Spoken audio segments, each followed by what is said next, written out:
What would you do if speaking the truth about workplace discrimination could cost you your company, your reputation, and expose you to $100 million lawsuit designed to bankrupt you into silence? This is the story of Dr. Simone Clarke, a Black CEO who in 2020 faced exactly that choice: stay quiet and keep her business, or speak up and risk losing everything. What she chose, and what happened next, didn't just change her life. It sparked a movement that forced an entire industry to confront truths they'd been hiding for decades.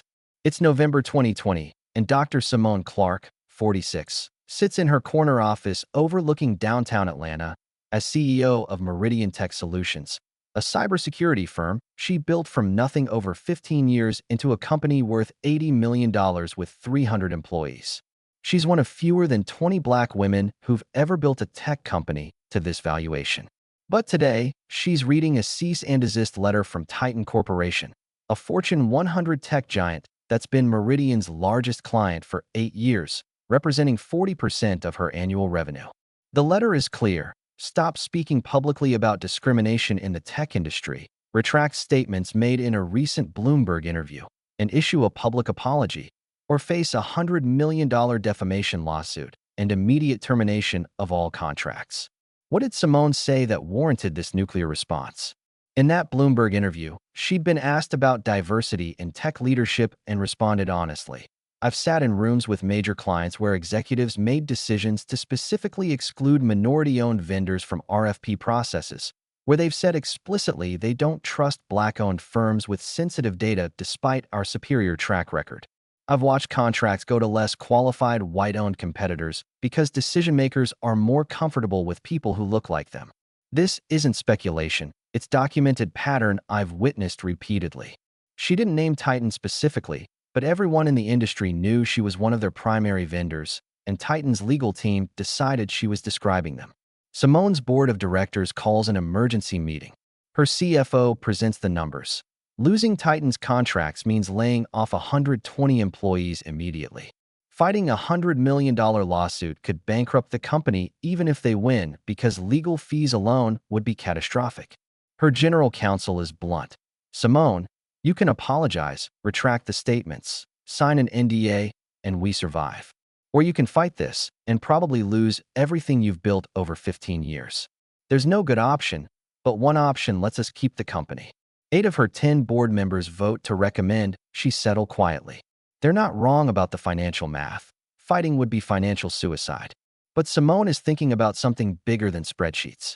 Simone makes her decision that night, alone in her office, thinking about her daughter who's studying computer science at Spelman College, about the 300 employees counting on her leadership, and about the hundreds of other minority business owners facing the same impossible choices when powerful corporations want them silent. The next morning, she responds to Titan's cease and desist with a letter that her attorney begs her not to send. "I will not retract true statements about discrimination I've witnessed. I will not apologize for speaking honestly about systemic bias in this industry. And I will not be intimidated into silence by threats of financial ruin.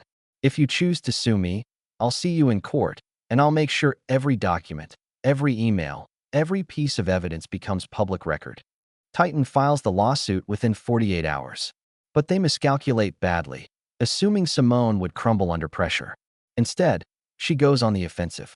She retains one of the country's top civil rights attorneys, Barry Goldstein, who agrees to work partially pro bono because he believes in the case. She launches a legal defense fund that raises $2 million in 3 weeks from other minority business owners who faced similar retaliation. And most devastatingly, she files a countersuit alleging that Titan's lawsuit is strategic litigation against public participation, a slap suit designed to silence criticism through financial intimidation. Her countersuit includes a motion to compel discovery, forcing Titan to produce internal communications about their vendor selection processes. The discovery process is brutal but revealing.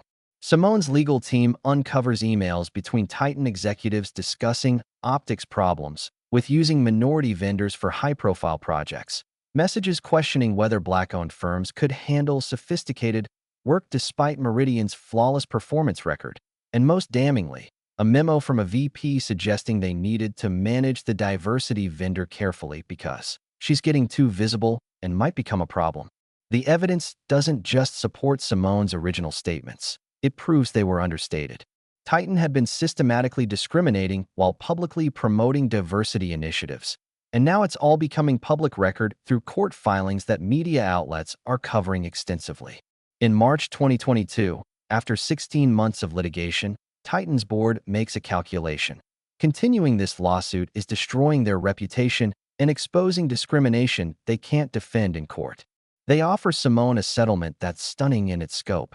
They'll drop their $100 million suit, pay $12 million in damages for the slap countersuit, restore all Meridian contracts with a 5-year guarantee, and most significantly, establish a $50 million fund to support minority-owned tech vendors and undergo a comprehensive third-party audit of their supplier diversity practices. Simone's attorney calls it one of the most significant corporate accountability settlements he's seen in 20 years. But Simone negotiates for something beyond money. She demands that the settlement be public, not sealed under NDA, because she wants other business owners to know they can fight back and win.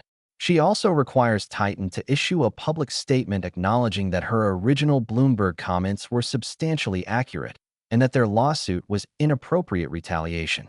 The statement, when published, sends shockwaves through corporate America.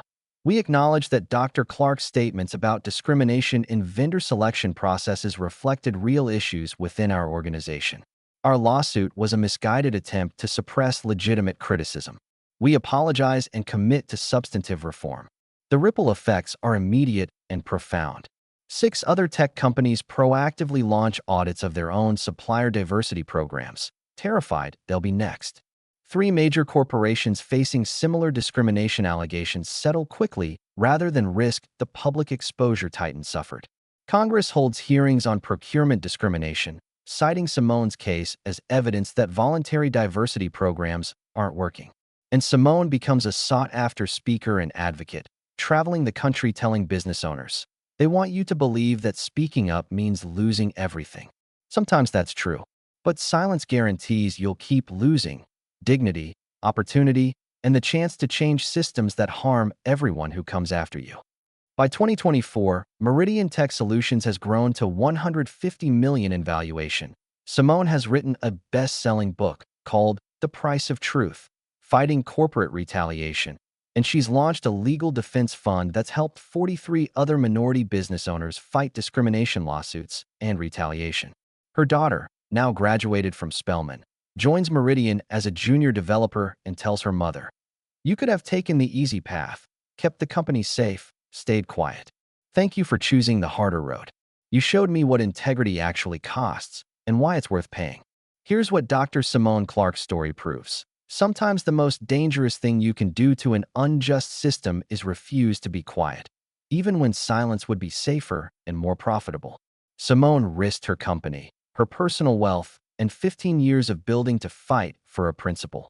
That truth-telling about discrimination shouldn't be a career-ending offense. She could have lost everything. Instead, she won more than she lost and created a roadmap for every other person who's been told to shut up and accept injustice as the cost of doing business. If this story inspired you to think about what's worth fighting for even when the odds are against you, hit that like button and share in the comments about a time you had to choose between safety and speaking truth.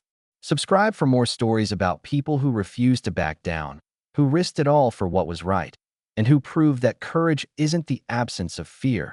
It's acting despite being terrified of the consequences. Because sometimes the corner office leads to the courtroom, and sometimes that's exactly where the real change begins.